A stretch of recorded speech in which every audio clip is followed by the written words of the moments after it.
Hello and welcome back to the Nexus Gaming Series. I am one of your hosts, Bahamut. With me is Jason. How are you doing? Are you ready for this grand finals? Oh, I don't think I could be any more ready for a grand finals than tonight. The A Division finals, two titans here in the Nexus Gaming Series.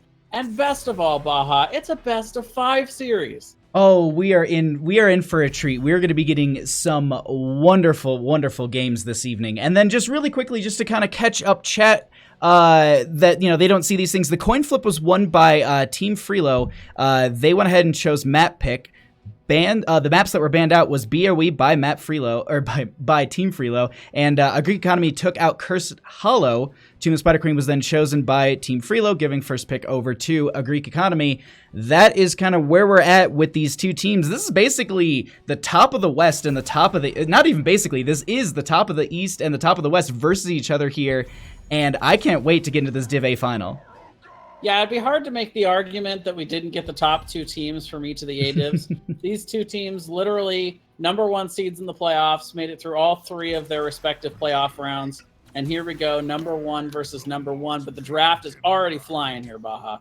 And so you and I were talking last night, actually, just like, oh, what should we strategize about? Like, what things should we both look into so we can kind of talk about these comps? And I was kind of skimming through some drafts that they had, and we're starting to see some similarities. A lot of Garrosh I saw in a Greek Economy in my research, as well as some Genji bans on top of that. And then actually Team Freelo taking away the Maiev often, but also the funny thing, both teams really hyper-focused on that Blaze for the solo lane. So seeing the high priority in the Blaze here on the side of Team Freelo, that must be kind of like leaning to that comfort pick. But I like the Gul'dan rolled up with that for that wave clear in the rotations. And then the response from a Greek Economy to have the Hanzo for the poke and the vision, as well as Jaina for the wave clear. I think both these teams are setting themselves up really strong for this first match.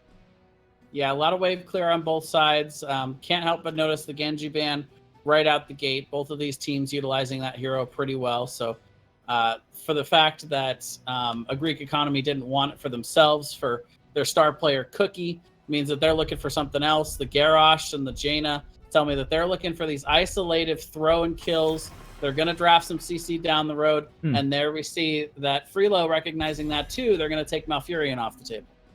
And I like that. I mean, the combination of the Garrosh, and you said it exactly, is they're looking for some setups around that Garrosh with the Jaina, and then that Malfurion with the root would be so powerful. But at the same time, you still have to consider that Stukov is available, and Stukov is still very viable, and on this map, in my opinion, is very strong. I think it's a... Oh, okay. My Skype all of a sudden just said yo in the middle of it. Okay, all right, that was weird. But we are going to be having the Malfurion band out on the side of Team Freelo, and a Greek Economy going to take away that Tracer, not wanting to deal with that consistent sustained damage throughout these rotations, but grabbing the Lunara Deckard themselves. Yeah, I'm a little surprised about the Deckard. You mentioned Stukov as a possibility here for a Greek Economy. I figured for Freelo it would be a pick one, ban the other between the Malf and the Stukov, but not giving any respect to the Stukov. To be fair, he does give some silence and CC potential for that blow up, but not exactly what you would like in that, because he doesn't have any sort of lockdown for the Garrosh throw. But we'll see if that's where they go. I still think it's their best option. Meanwhile, Lunara Gul'dan coming out, so just heavy amounts of sustain coming out here for Team Freelo. And there's the Stukov. Like that's the combo right into it. Like the sustain is there. But at the same time, they've got, I wouldn't say like counter engage. Well, no, they do have the counter engage with that Stukov, but they're not really, it doesn't really seem they'd be going heavily into the dive, at least pre-10 on the side of Team Freelo, but they could still run it with the Blaze going in. You have Lunara able to get that leaping strike. But then we get a last pick Leoric, and I do really like this. The wave clear is really strong. Into the Blaze, I think, is great sustain. Leoric can be in that lane a little bit longer, forcing Blaze back more often, as well as once you get to that later half, Entombs have so much set up with this Jaina, Stukov, Hanzo. I mean, you get a Ring of Frost, you put down an Entomb. There's just anything kind of really sets... Every player on this team sets each other up. Garrosh gets the taunt, you put down the Entomb. The Entomb goes down, Jaina gets a Ring of Frost. There's a lot of really good synergy here on the side of Greek Economy, but they go ahead and grab this Joanna on the side of Team Freelo. Yeah, so we still needed the main tank for Freelo. They're going to go with the Johanna, probably the next best pick here. ETC also, of course, an option against the Garrosh. with that face melt. But I really like what a Greek economy did at the end of this draft. We knew they wanted the Stukov. They wanted something that pairs well with that. And the Entomb into the Lurking Arm is a combo that we see used quite often. Kind of a pseudo buried alive right from level 10. So we'll see if they want to utilize that. And overall, I got to say, two pretty hyper meta drafts, tons of wave clear on both sides, a little bit of a fight over sustain versus blow up and isolation. But there's going to be a clash of two really good drafts with two really good teams. And that's it. I mean, it's really going to come down to the plays that are made between these two teams, and having the best of both regions. That is the most exciting part about all this. But we are going to go ahead and let's get into this game number 1 between these two teams. On the left-hand side, we are going to be having Team Freelo with Richard Gere going to be on the Deckard Cain, Skygam going to be on the Lunara, Hollis going to be on the Joanna, Tythel going to be on the Blaze, and Blackout on the Gul'dan. And on the right, your A East champions, a Greek economy. We're going to have Team Captain Cookie on the Hanzo, Olive Farmer on Garrosh, Oscar going to be playing Jaina, Bishop Mist on the Leoric, and Decade going to be playing Stukov. As we get into this, we have all 5 members from both sides going into that mid lane for this crash. We have the Vision coming up from Lunar in the top and Hanzo doing the same thing in the bottom here. But at this point, we're just going to continue to have the teams just play this waiting game until the minions crash, and then we'll start to see the rotations between top and mid. Solo laners already kind of starting to make their way into that bottom lane. Yeah, right away, I expect to see the 4-man rotates here. And it's interesting, again, that clash of styles. The sustain from Team Freelo is going to probably give them the slightly superior wave clear, going to allow them to poke and prod, but they have to be careful. It's all about positioning for them. If they step too close to Olive Farmer, he's going to be able to make him pay with this CC combo. But early, Team Freelo doing a nice job of clearing and going to be getting just a little bit of a lead here in the rotation here.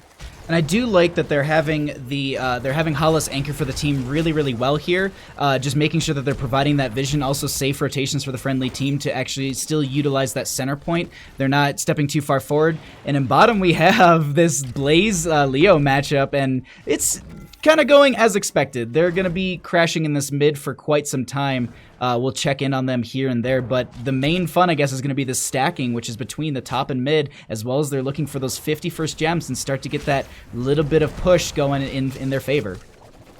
Yeah, and for a Greek economy, I feel like a lot of this is going to come down to the skill shots here from Oscar and Decade. They're going to need to help Olive Farmer out here with their slows to try and help him get to some of the more squishy targets. If they can get a slow onto the Gul'dan, onto the Lunara, Olive Farmer will actually stand a chance of getting up in there, getting the toss play, and maybe trying to disrupt this quick rotation and this heavy wave clear from Freelo. And that's actually exactly what you're just talking about, but Hollis was able to use the Iron Skin there getting out just fine, but a lot of slows, a lot of silence, and also some poke going out from Cookie there. Hollis almost falling, and we still have a deathless game as these rotations continue between top and mid. Yeah, and they kind of did it backwards there. They did the toss on Johanna, who you normally don't want, but then they utilized all of the skill shots, all of these slows, the silence, to make it hard for Johanna to get out. Now, of course, Hollis is just fine. He's healed up. Richard Gere's got plenty of sustained heals for him. But later in the game, as this stacks up more and more, as Jaina is able to complete that level 1 talent and get more of the sustain from the level 7 reset on the Frostbolt, could be a little bit more dangerous for Hollis in these situations.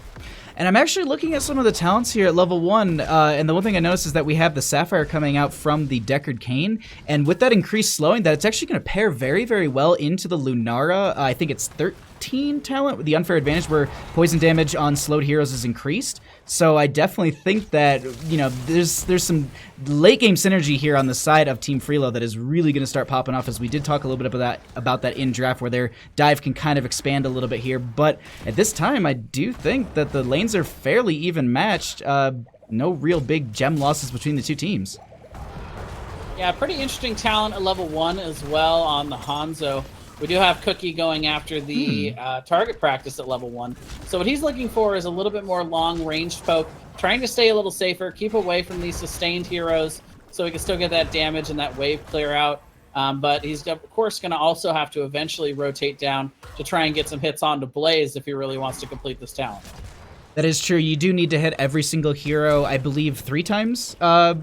So it's one of those talents that you really need to make sure you're making that rotation, you're landing your skill shots, and you're also continually getting that poke up. But you make a great point that extended range really might play into the later half here. If they do start to play a little bit divier on the side of Team Freelo, they might want to play that Hanzo further back because Hanzo is fairly squishy, especially in these situations. But we have Hollis taking a bunch of damage in that silence. No kill still for either team. Yeah, still able to get a lot of poke damage out there. Cookie has already finished the first part of that quest, and actually now has 4. The only one he'll need is, of course, the Blaze, still in bot lane. But looking at the gem turn in, 45 so far for the side of Freelo, 36 turned in, though, of course, Greek Economy has those extra gems. They just haven't quite been able to hit the turn-ins quite as hard. But both teams inching closer and closer to this first gem Webweaver turn-in. And getting that first Webweaver turn in, it's not the biggest thing in the world. It's 5 minutes in. These things scale per minute.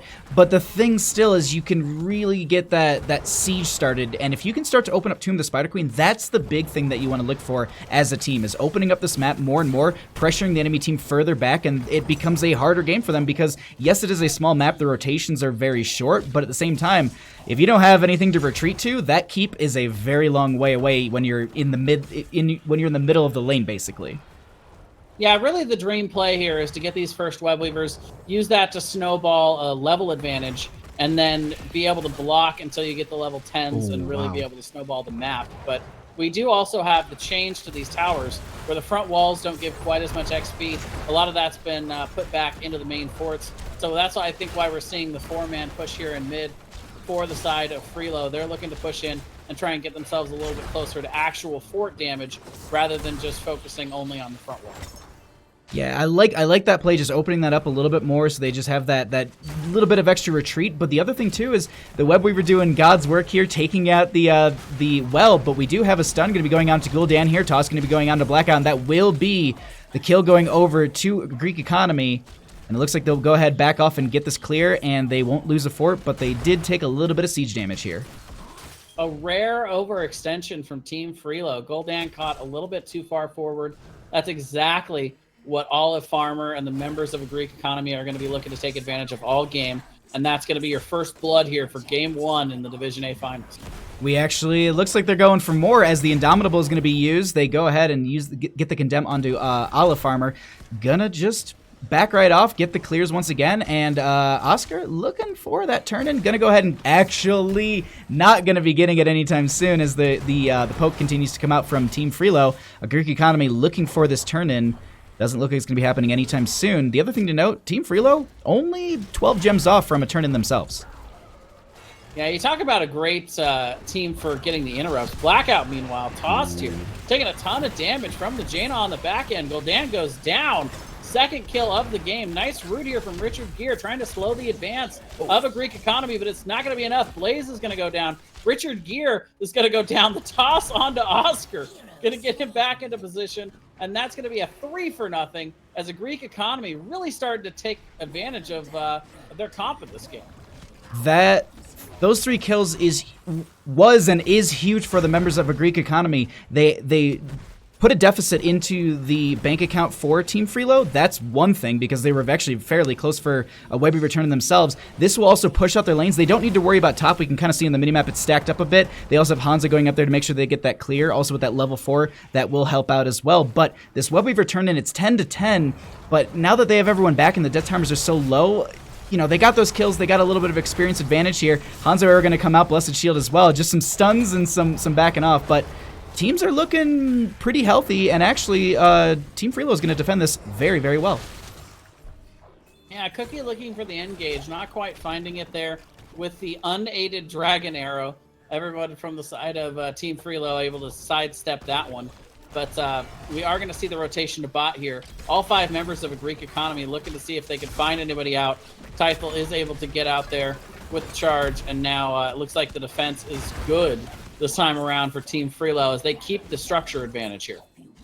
And It's like, and it's not even the biggest. Oh, a toss onto Bishop. They go ahead and get the root and entomb onto one of the members. Lunara is actually just sitting over in this corner, not able to do much with that Ring of Frost that came down. But so many members are so low on the side of Greek economy. Is this going to be anyone falling as they get the Hanzo arrow just blankly shooting out right in front of them, but they are going to get the Horrify as well. Leoric will be falling here. Blessed Shield going to come out onto 3 members, and it looks like they get the toss, but it won't be enough. Farmer trying to do their best to save the team. They lose 2, and it looks like Team Freelo will start to push up these lanes a little bit harder and get that turn in. Yeah, big response from Freelo. Not only to defend against that Webweaver turn in pretty well there, but they recover from that 4-0 start. They get a couple of kills. Huge Horrify coming out from Blackout there to isolate the Leoric and really start the death chain there to get themselves a couple of kills. Now they'll get a second Webweaver turn in, and they'll look to try and get to that 13 talent too. Now, at this point, the other thing that I would like to see from the members of Team Freelo is the pressure of top lane. You've already got a fort that's really, really low. That's your boss lane. It's considered a top win condition on this map, at least in my opinion, and in the games I've casted. But it looks like they're going to want to go for that mid lane. They actually get a huge Hanzo arrow from Greek Economy and a couple members of Team Freelo. There is going to be the Deckard root that comes out. Bishop is going to go ahead and just Wraith walk away. There will be the massive shove onto Hollis. They make this disengage, and they're really starting to push this back, but they've gone ahead and just gone, and they said top lane is gone. We'll let that just push, and we're going to defend bottom, but Olive Farmer not in the best spot, going to be getting chunked here. We are going to see the ring coming out. The bunker, very good in response to get them all out. The silence coming out of the bunker. But at the end of the day, it's Garrosh that goes down first. And the members of Team Freelo pushing in with this Webweaver, looking for more. Cookie taking all kinds of poison damage. He's going to be able to get back and hopefully get a heal here from Decade, depending on the bounce. Okay, the Pyro Kill Switch comes out just in time to heal him. But I love this call from Team Freelo. They go to mid. They make sure that the Greek Economy doesn't have that easy clear with the camp. And meanwhile, the Webweavers are pushing in the other lane. Well, with that, they'll actually go ahead, they'll get the clear onto this, and the one thing that I will have to say, I'm just kind of skimming through some of the talents, the one thing that's interesting to me is Lunar went for the Thornwood Vines, and it's not something we often see, but I do kind of like the idea that they're going to utilize that to get the kind of the pressure up with that Gul'dan as well. They're able to do a lot of good work with that, and just kind of like siege from that backline and just continually pressure with the Webweaver push. Yeah, I think this pretty much had to be Thornwood Vines, Baja. At the end of the day, you don't want to Leaping Strike over Garrosh's head and do his work for him, putting you in the back of this blow-up comp over on the side of the Greek Economy. The poke and the stall potential coming out onto these turn-ins can be really nice for the Thornwood Vines, but also just that spread damage. That's kind of what they're looking for, is spread damage, making it difficult for Stukov to keep everybody alive.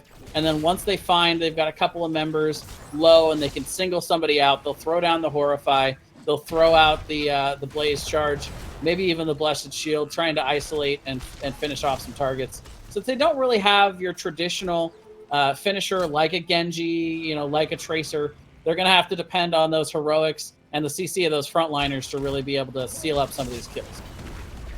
I mean, the lanes are so pressured up. Like, I'm just trying to think, like, how do you get close enough to get that turn in? They have 61 out of the 55 they need, and 15 to 13, like, they've got to take the fight now. If they delay this any longer, that just means Team Freelo gets to 16, and they have to turtle up once again for the next 2-ish levels. So I like that they're going to try and make this aggressive play, but I don't know if it's going to work out for them, as the Indomitable is going to be used right away. Bless Shield's going to connect onto 3 members here. We get the Condemn in. That will be the Horrify pushing the Garrosh away, as Tythel will go ahead and jump in here with that jet propulsion, but Olive Farmer a little bit low, going to get poked by Skygum. The Gul'dan is going to get so much damage with that corruption. There will be the Lornado coming out from the Deckard Cain, but they make a clean disengage here. They don't lose anyone, but they don't get a turn in at all.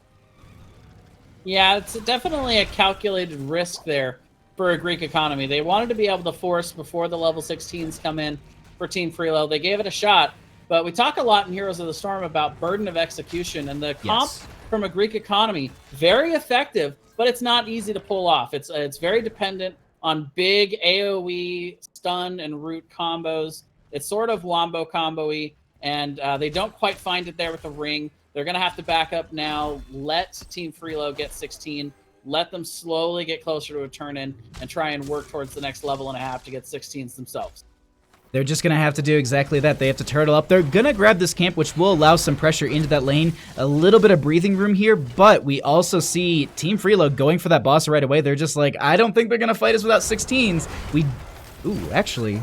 They're rotating. Bob. They don't have. What is happening here? It's a sliver. Okay, they have the 16, and it looks like, you know what? They're just gonna go ahead and say they're probably on boss. We'll get the turn in, and at least that's a good thing for a Greek economy. This is a really, really good buffer for them. But we have the Blaze getting chunked a little bit here. There is kind of the zone on the Stukov, as it looks like they will go ahead and grab the boss. The bunker comes down. There will be the Ring of Frost right underneath it, but it's not timed out very well. Hanzo arrow will connect. Blaze will be falling first in this. Boss gonna get a stun onto a couple members here, as the Entomb was kind of blocking a couple from making this rotation out. They do get the counter kill onto the Jaina, but there also will be the Horrify out, and Olive Farmer's so low here, it just needs a couple auto attacks. That will be the Thornwood Vines getting that kill, and they just go ahead and they back off. They lose one the side of Team Freelo, but they are able just to back off and get the clear on these lanes as they have a boss pushing top. All right, MVPs for that fight, Baja. Both of them are AI. You got the boss stunning out the silence from Stukov on the back end there, and the bunker lasting just long enough that the ring wasn't able to hit. So just a little bit off here in game number 1 from a Greek economy. They're so close to having these really big combos, these really amazing team fights, and being able to pull out all the stops and beat the odds. But they're just not quite executing. And I don't know. We'll see if that continues as we go on further in the series. That is true. I mean, it is looking a little shaky, but at the same time, it is the grand finals. So I would be a little nervous too. Maybe just getting some nerves shaken out. I mean, it's game 1. It is a best of 5 series, so you can have a little bit of a hiccup here and there. Bunker actually going to be pulled out very, very quickly there, but that will be turning in favor for the members of Team Freelo. But 16s have also been achieved for Greek economy, but Team Freelo wants to take this fight now, and I think they're going to get it. Paulus making the call, going in with the Blessed Shield. The silence is down. Nobody interrupting Decade on the back end, but they're just not too worried about it. Skigum getting low, though. He's going to end up going down on the back end of this. We have the Blizzard going as well, and on the chase is a Greek economy. They get the stun down onto Blackout. The slows are there. They're going to pick up a second kill. Now the damage is down, but Tythla going back in, getting the counter kill against Hanzo, but he will pay with his life, and that's going to end up being a 1-for-3 exchange in favor of a Greek economy. And I gotta say that Gul'dan just dropping so much damage in that backline, and then just Blaze diving in and just stopping them from getting away, getting closer to their healer, doing anything. And that did secure the Hanzo kill, because as we saw earlier, Hanzo is so susceptible to the Gul'dan damage. That's why we saw at level 1 Hanzo taking that extra range to play this further away, because if Gul'dan gets 2 of those corruption stacks on him, it's almost his entire health bar becomes damage over time, it seems. So definitely wanting to play that a little bit further back. They're really trying to punish that Hanzo, but at the same time, by doing that, they're really stepping forward on the side of Team Freelo, and that unfortunately lost them 3 members in that fight. Yeah, that was a really good time for a Greek economy to win a team fight. The Web Weavers had just been turned in, and so Team Freelo pretty much throwing away 60 gems on the fact that they just did not perform in that team fight well enough to be able to take advantage of their Web Weavers. So now the seesaw of momentum going back and forth now is in favor of a Greek economy. They're going to look to invade here, but the cap is going to be grabbed by Freelo, and the end gauge coming in on the other side. Olive Farmer getting really low here. There will be the Hanzo arrow that comes out as well. The Tonka's out, but that will be Garrosh falling first in this. We do have the Horrify as well as the Ring of Frost right underneath that. We have so many members so low here. The Stasis comes out from Jaina, and that is going to be another kill in favor for Team Freelo, and they get the massive shove. Decade gonna get a little bit of healing, but the tower is going to be doing all the work for them. They get that kill. Bishop going to be falling as well. The only one left is Cookie. The only one left alive is Cookie, and they also have a siege camp available to take, and also already pushing in mid. I would say, you get this camp, you rotate someone into top so you get that top keep to have that catapult pressure, and then you force mid and just try and get as much value as quickly as possible, pushing yourselves into 20 here. Yeah, the death timer is still a little bit low here, but seesaw back and forth we go. This could easily be a double keep play. If I am Team Freelo, I'm looking to grab this mid keep real quick, rotate up to the top, get the top keep, and you look at the timer, the boss, 45 seconds away, so they couldn't make that their next destination. Neither team anywhere close to a gem turn in. but level 20s are going to be grabbed as soon as this keep goes down. And Lunar actually doing a little bit of poke damage with that Thornwood Vine in top lane, solidifying that top lane keep, and they grab the mid lane. That's a huge buff for the members of Team Freelo here as they start to get a big momentum behind them. They don't have enough for turn-in, but realistically, they can just prep their lanes and just set themselves up for maybe getting a gank onto a Greek Economy or catch one member out of rotation. But if I'm Greek Economy, I'm turtling up and I'm not going past that keep line, essentially. Yes. Freelo, though, at the same time, can play this as slow as and methodical as they want to. They have 2 keeps down. All these lanes are constantly going to be pressuring now as the first catapults are now walking their way out into lane. They're even pushing in the bot lane here, so they'll have a little bit of pressure as the members of a Greek Economy are going to have to collapse into this bot for the defense. We are going to be having... Okay, so it's 20-18. We have some roots going out. The Indomitable going to be used right away. We have the Lornado starting to push a couple people around, zoning very, very well. We have also the Siege Giants pushing down here, but the sounds will come out. That will be the Ring of Frost connecting. Bunker comes down as well. The Entomb is going to be there. So many members are low. The Horrify comes out as well. Garrosh will be falling here. Leork will be falling here. That is both tanks down on the side of Greek Economy. The Blaze is so low. They're going to continue to get poked from Blackout, but I think, Jason, this is going to be another keep in favor for Team Freelo. Such a massive Horrify there, once again making the plays. Blackout, and we are going to see the third keep going down. The stiff arm coming out from Decade, trying to give him a little bit of room to breathe, and they're even looking to maybe chase against Typhel here, but again, 2 members down. Bishop Mist will be back soon, but this could easily be boss play, and now backs against the walls for a Greek Economy. What can they do here to try and even this out?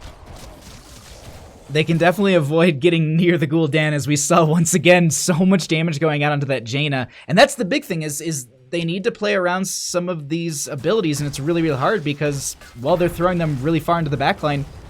The thing to consider here, though, 21-19.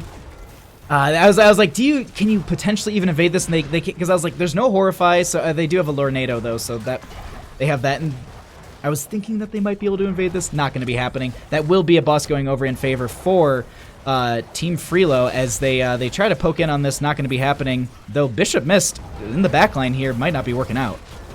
Yeah, all the members of Freelo really need to do is stop the backs here. 2 catapults now on core, chunking down as the boss is slowly walking its way in that direction. Huge root there from Richard Greer on the Deckard on the back end, but Bishop Mist is the one on the backside of this team fight that's going to end up falling to the poison there from Skigum.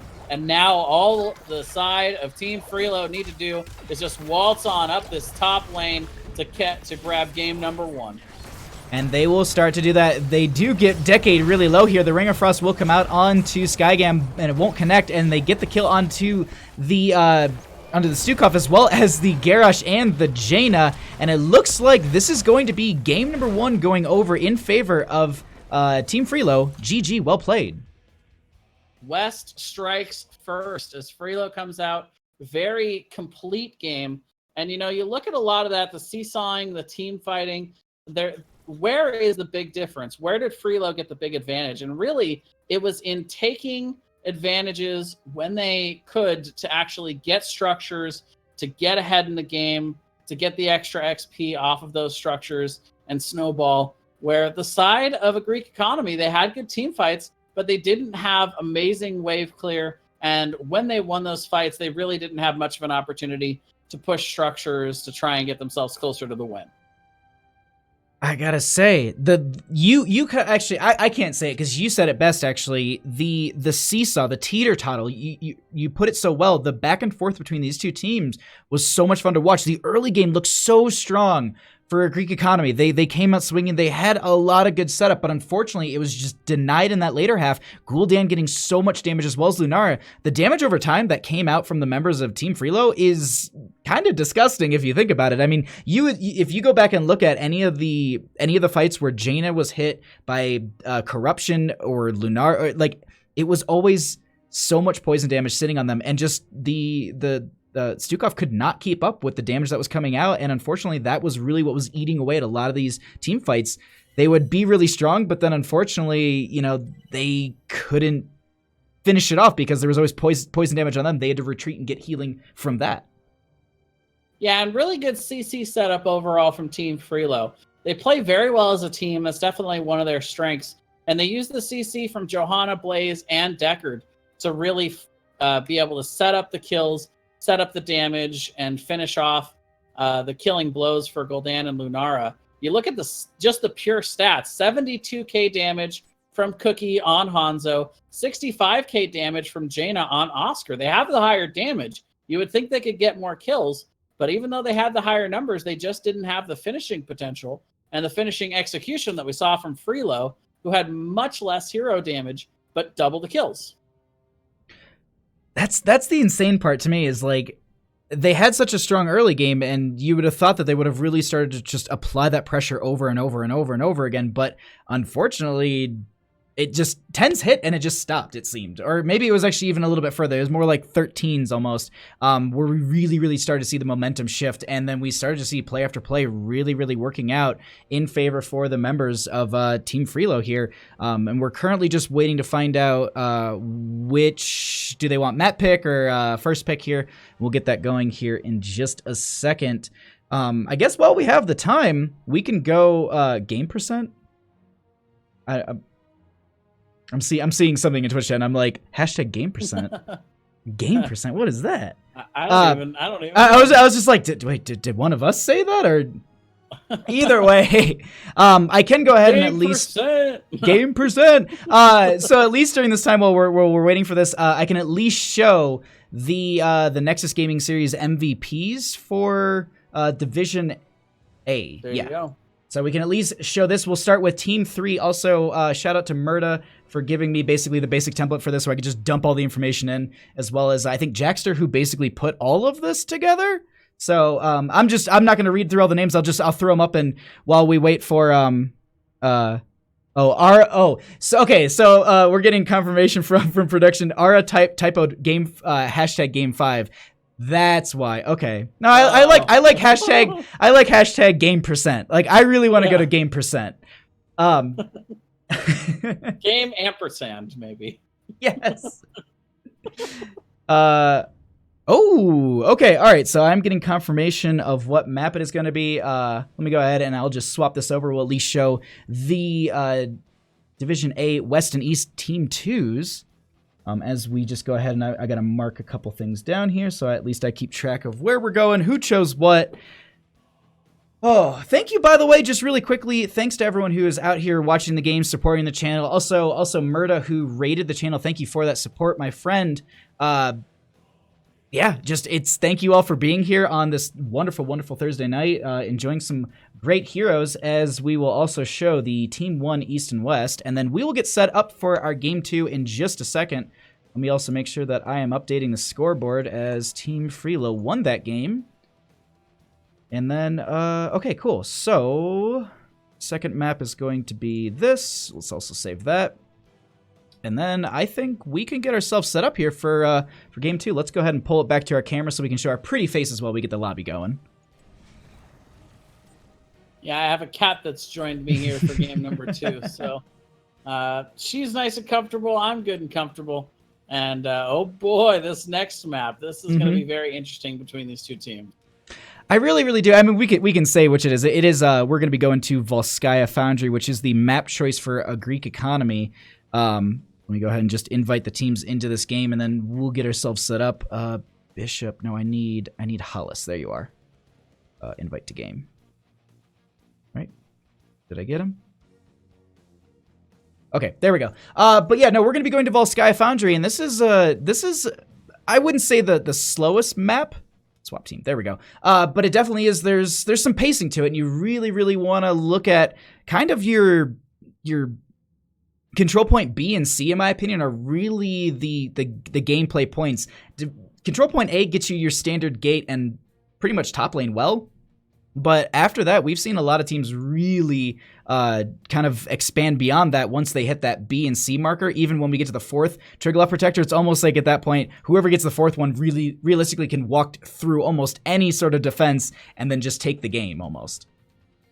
Right, and these things are more stronger than they used to be in the early game, but they also scale much harder than they used to. So they're just very scary at the end of the game.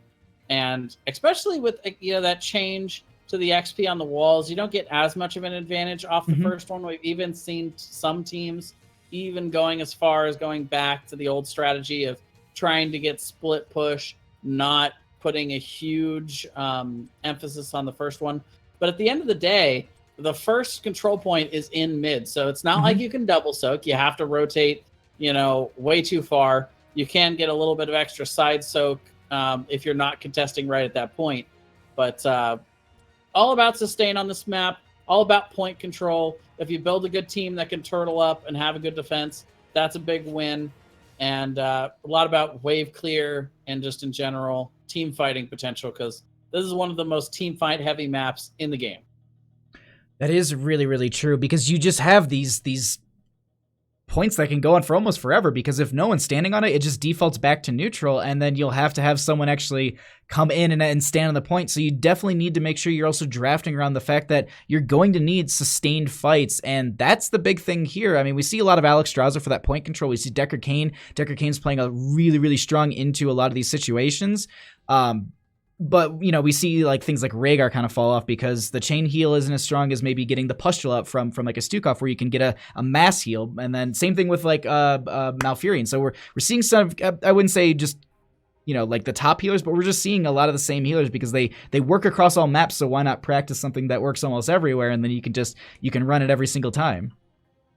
Yeah, I almost expect Deckard to be pretty highly contested in this next map. Richard Gere played an amazing Deckard last game, and he is a boss on this map. You can get to that control point just a little bit early, spread out some of your potions, and get it ready. Kind of like the old strat with either Gazlo or Probius, but with a healer, which is actually viable. So there you go. That's true. Well, we are going to get ourselves going here into Game 2. We are going to be heading into Volskaya Foundry in just a second. I just had to hit the button. There we go. We'll be going into our next map here. Let's get into this draft between these two teams. If you missed anything, let me just quickly catch you up as we get into this into these first bans. Excuse me. Coin flip was won by Team Freelo. They went for map pick. They banned out Battlefield of Eternity. Curse Hall was banned out by a Greek economy. Freelo chose Tomb of Spider Queen for that first game and won it. Now we're going to be going to Volskaya Foundry, the choice of a Greek economy, giving first pick over to Team Freelo. And is this where we see... Ooh, they're actually going to get rid of that Garrosh. I was like, do we see any sort of priority under the healers, or we're going to get that Garrosh banned out right away? They don't want to deal with that threat, and you put it perfectly on a brawly map like this. That kind of repositioning, that's really, really detrimental to a team. Yeah, overall, you don't want that zone control that he brings. He's basically a walking threat, Garrosh. You just can't go anywhere near him unless you're a tank that has an escape. But I don't know. It'll be interesting to see. We see in a lot of these best of 3, best of 5 series that it starts to build a little meta of its own. We start to see more game and match specific bans rather than the macro. And interesting ban that they take out the Maiev, and that is going to give Genji over, which is a very highly contested hero between these two teams, and it's going to go over to Freelo this time around. I gotta say, the resets, we could be looking at a double reset composition right off the bat. I mean, that is definitely something we could see here. You get a nice, strong front line. You get that Blaze. You get it like an Arthas that's very, very sustained, kind of tanky heroes. You grab a great healer on top of that, and then you just get reset after reset with the Li Ming and the Genji. I think that works great here. We'll have to see if they play into that. But on the side of a Greek economy, starting this out, they could prioritize the Blaze, but they'll go ahead and grab that Malfurion. Do they grab their tank on top of it? For the deny. This makes sense. This makes sense to me. Yeah, it is going to be the Johanna. I like the Mouth for the deny. Genji really likes to have Mouth as a healer behind him to just get that Q and then be able to dance all over the enemy team while he's getting the heals from the Moonfire. But we are going to see the Johanna. Very good sustain, very good zoning control, and kind of deters AA heroes, which is a big part of sustaining on any map. So we'll have to see if the members of Team Freelo want to go into that double reset. I do like that comp. Burst works really well against Malfurion, and this is not a map that's super heavy on the wave clear. You got to clear the waves out, but there's not really hardly any camps that push, only those top lane ones. And Li Ming does fine at clearing those out, unlike a lot of other camps on a lot of other maps. And the resets, can't, like you said, can be super powerful on Volskaya. Oh, okay. So I was actually while we were talking about that, or while you were talking about that, I was thinking, I was like, all right, you've got that poke onto the Malfurion. What do you grab to make it worse? If I'm on Team Freelo, what do I draft to make it so much harder for them? And they don't see it currently, which is actually a little bit boggling to me. So they had just the Genji. They hadn't picked ETC Blaze. And I'm sitting here, I'm like, you could go Divine Dragonblade or Divine Mosh. Like, Mosh works great here. You can then have the Divine Shield for either or, and then you get a 4-man Mosh. There's one person who can interrupt it. Divine Shield, and you have Genji just Dragonblade the entire time through that. Damage being dumped on top of that. I would really, so I was expecting there to be an Uther ban from the members of a Greek economy, but they go ahead and take out that Phoenix. Not a bad ban either. I mean, the splash damage is really great. The AoE that you can do to teams on these really, really kind of clumpy areas is extremely powerful. But I'm a little worried. And we see the Jaina being banned out. It's something that we've seen on this map as well. I don't disagree with that whatsoever. But I'm just excited for Team Freelo. I think that their draft is really terrifying. We'll have to see if maybe they can see that before it unfolds, or if they'll be just taking something stronger on the side of a Greek economy. Yeah, Uther definitely a good hero for divey heroes like Genji in terms of support. It does lack a little bit of sustained healing for this map, where you've got this big sustain map objective to fight over with this control point. But at the end of the day, you've got Genji, you've got ETC. You're pretty much all in anyway on the team fighting aspect. Yep. So I don't think it really matters that much if you have Uther as your healer. You're going to want to go in, you're going to want to fight and win quickly or leave anyway.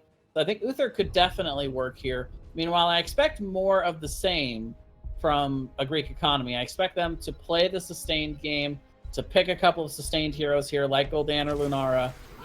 Ooh, the Kerrigan coming out though.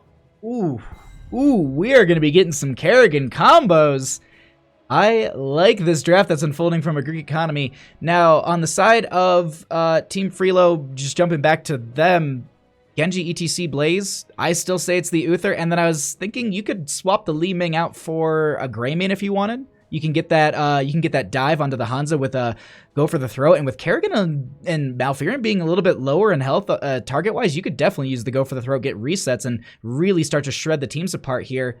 The Hanzo Kerrigan, though, I feel like the Kerrigan, if played really, really well here, can shut down the mobility of Genji. If, as I was saying, if played well, though, that's the big thing. If they can maybe count cooldowns, if they can also just get setups, if they make sure that, dash was just used, we can maybe lock down the Genji, burn him down, and then, really start to pick apart Team Freelo. That's the only way that I'm really looking at this. But their last two picks, we'll have to see how they're gonna kind of avoid that Kerrigan dive, as well as the Hanzo poke damage from the distance.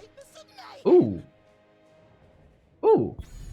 Maybe it's the speed that they're looking for to try and dodge the Kerrigan combo, but interesting. I feel like a Greek economy is kind of playing a lot the same of what they were playing last game, which didn't work out too well for them.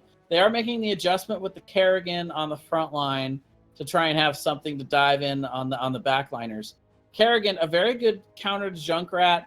And so I find it interesting that they want to play hi there. That they want to play the Junkrat into the Kerrigan itself. But we'll have to see what exactly their strat is with this and what their last pick is going to be. Probably more backline. Well, actually, no, it's a solo lane. They still need a solo laner on their side here. I like the idea of picking up the Leoric here. I think into the ETC Blaze that could be strong. Though Last Rites could be really great. They have a bunker to kind of counter it, but if you wait for bunker, I still think Malthy will actually be chosen here too. Into the Blaze, that could be pretty strong. But we're going to get the meanest character of all is going to be Alarak, and I'm excited about this. That's a very aggressive comp coming out from a Greek economy. Oh, yes. That's a lot of dive potential. That's a lot of isolation and CC.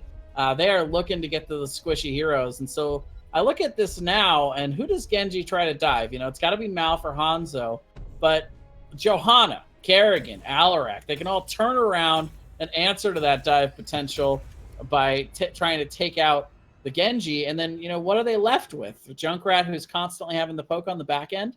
I think I like a Greek Economy's draft a little bit more here. This was, of course, their map pick. So they were ready to pull something out here. And I think that they have this plan. See if they can execute it. I really I get excited about Alarak games because I think Alarak is one of those heroes you don't see. I don't get to cast it very often, and it's also in a lot of the YouTube videos that you see. There's always like those crazy amazing Alarak plays where they get the 5-man pull and then they get the huge silence. But let's go ahead and find out here in just a second. We are going to be going into game number 2 between these teams. Let's get into it. On the left-hand side, we are going to be having Team Freelo with Richard Gere going to be on the Lucio, Tythel going to be on the Blaze, Hollis going to be on the ETC, Blackout going to be on the Junkrat, and Skygam going to be on the Genji. And on the right, a Greek Economy. You've got Cookie on the Kerrigan, Oscar going to be playing Hanzo, Olive Farmer on the Johanna, Decade on the Malfurion, and Bishop Mist on the Alarak. All right, let's get ourselves into this as we have all 5 members going into mid lane for this nice meetup. Waiting for that minion wave to crash here as they just get vision and just some friendly, just checking out the lanes as they actually might even set up for a gank here in the top lane in Greek Economy, but doesn't look like it'll be happening. They just split their Alarak into solo lane. They put their members into top there. It looks like they want to catch Team Freelo in their first rotation, but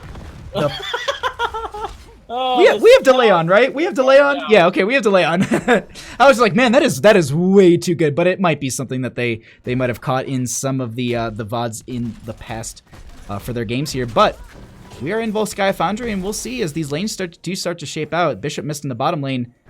Solo laner from Team Freelo going to be in top, though. Interesting laning matchups. So we will see, yeah, very interesting rotation. I think what Team Freelo is basically saying with this rotation is, we don't really want any part of this Kerrigan early.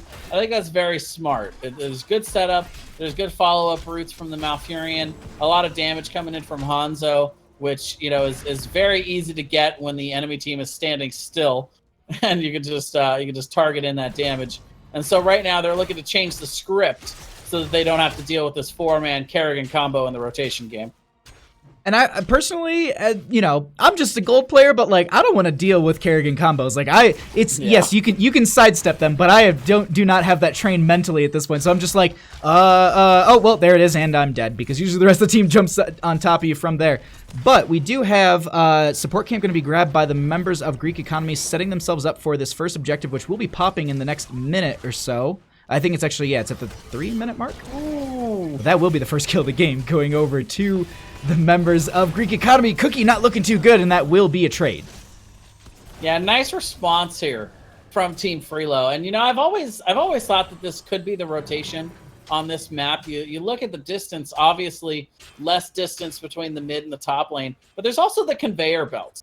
The conveyor belt going up from bot to mid can help that rotation be a little bit faster on the way back.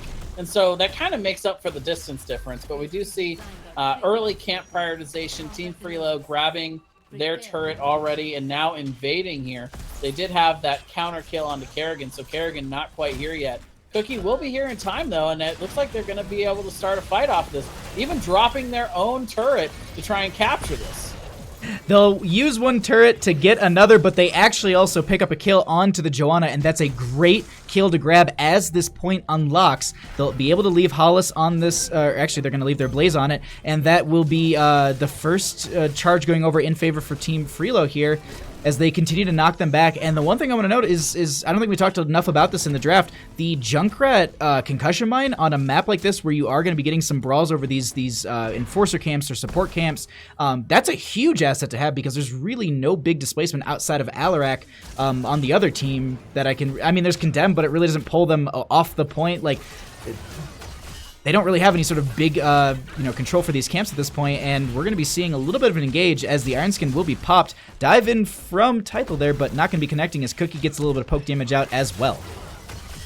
Yeah, we talked about the ban of Garrosh because they didn't want that displacement. Blackout giving a lot of that with the Junkrat, and right now the skirmish is on, but already 87% on the charge, and the members of a Greek economy are getting poked down low, but so healthy is a Team Freelo. And of course, a Greek economy going to go ahead and realize that and try and get out. But Cookie is being chased down here by the members of Team Freelo. They're going to get another kill, able to isolate the Kerrigan once again, and able to take out the Queen of Blades. Olive Farmer's going to need to be safe here, falling a little bit low from the Gatling gun from the Triglav Protector as they work down this front gate. This is often what we see. We actually lost Observer, so if you want to just lock to me, and I'll just go ahead and I'll do our... I never wasn't, my friend. I never wasn't locked to you. But oh, thank you. Yeah, we do have in the top lane. This will be the push. They're looking for that well, but they're not going to allow it on the side of Greek economy.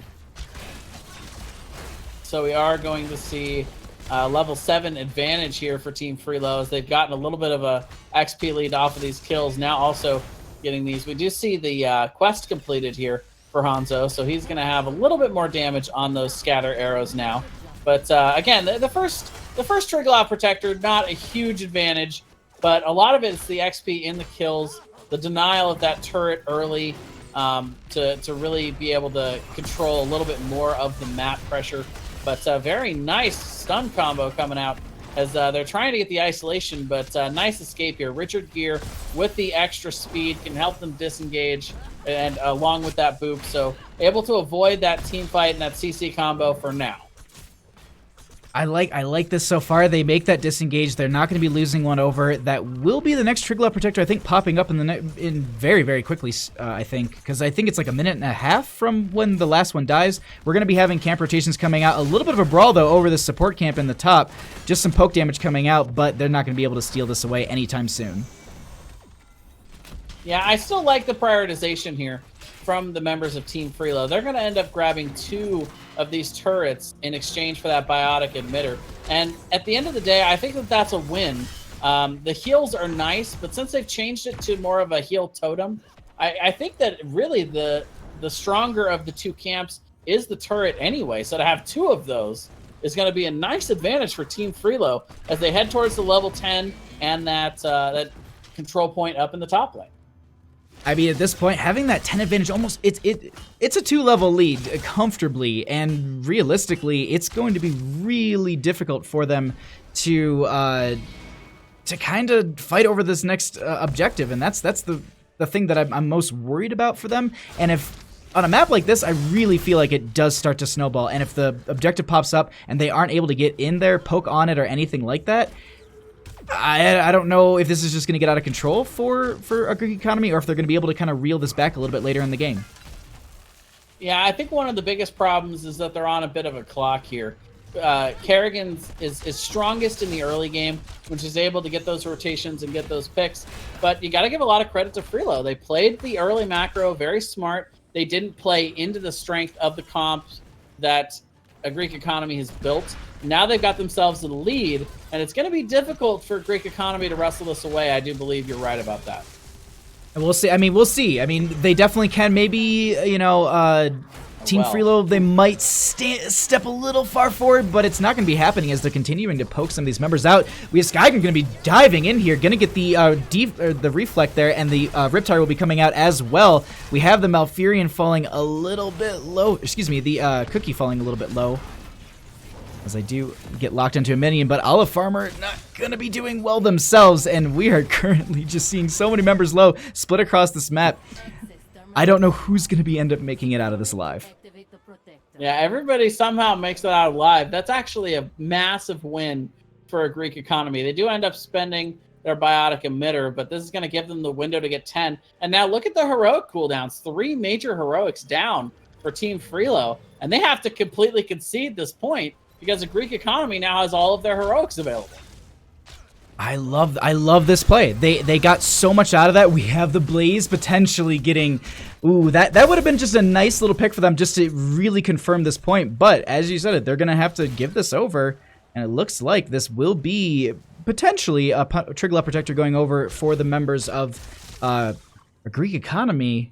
Now they'll have time. They'll have time to get up here, I think. 50% on the cap. Genji grabbing another turret, so they're now going to have 3 turrets in their possession. Stage dive is available for Hollis to rotate up here. That's why he's splitting out the furthest. They're going to rotate up. And now, actually, it's the members of a Greek economy that are going to have to get out of here. Olive Farmer should be safe on this point until the members get here. We'll rotate out, and now we'll see the blue charge up and start getting a little bit of their own percentage here. I do like that Olive Farmer just made the disengage. They didn't go, oh, I can get the last 7%, or, you know, anything like that. They were just like, you know what, back off. They can get the control point, that's fine, but we're not going to stagger a death. Though I will note that Team Freelo, they're on the cusp of 13s here. They're going in for this fight. They want to get onto the Genji. They're trying to shut them down as best as they can. There is going to be the stage dive in from Hollis here. We have the... We have Cookie doing so much damage here that will be actually Kerrigan falling very, very early in this fight. And that also will be Olive Farmer doing the same. No, actually going to be getting the reflect. That will be the Joanna falling in this situation as they continue to push in further, Jason. Yeah, they dive in behind the turret that ends up tanking the shots. But Skigum gets the protect at the last second. And it's going to be able to get the B out. Oscar maybe looking to try and interrupt it, but now Oscar's in kind of a bad scenario. But you got to love these plays from Team Freelo. Just ridiculous amounts of game knowledge being dropped here in these plays. Taking every advantage, every inch that a Greek economy gives them. They get the 13s. They get the team fight advantage in top. 8-1. They're taking, and again, in this game, they get those advantages, and they're going to turn them into confirmed structure damage.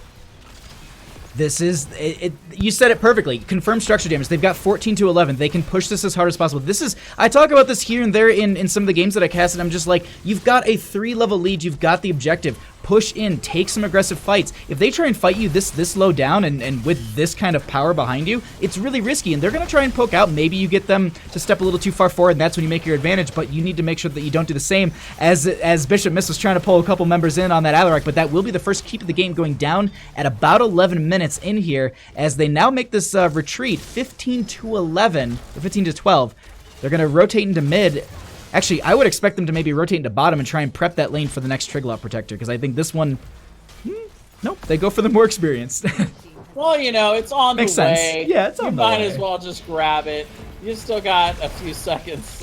Probably not enough time to rotate down. Hollis does slide back, may actually pay for it here. That's going to be a pick on the ETC. Olive Farmer going in with the Condemn as they're trying to get more, but the rebuttal coming out here from Team Freelo. They're going to avenge their cow with 2 kills of their own. Still overall in XP, not a bad exchange for a Greek economy, but fighting into the 4-level disadvantages is pretty rough. 2 talent tiers, 4 levels. It is a rough match. It's you really need to turtle up, and with this map kind of being a little bit bigger than Tomb of Spider Queen we just saw. Actually, Skygang going to be diving in here onto the Hanzo. Oscar going to make it out just fine. There was the root just in case they tried to jump over that little thing to go for a little bit of extra damage on the Hanzo. Nice safe play coming out from Kerrigan there. But once again, Team Freelo, they're going to go ahead. They'll make rotations, grab camps, grab items to buff themselves for the point C. And we are just going to be getting these smooth rotations coming out. And overall, I got to say, I really like the plays coming out from Team Freelo. It's really well calculated. They're playing these maps extremely...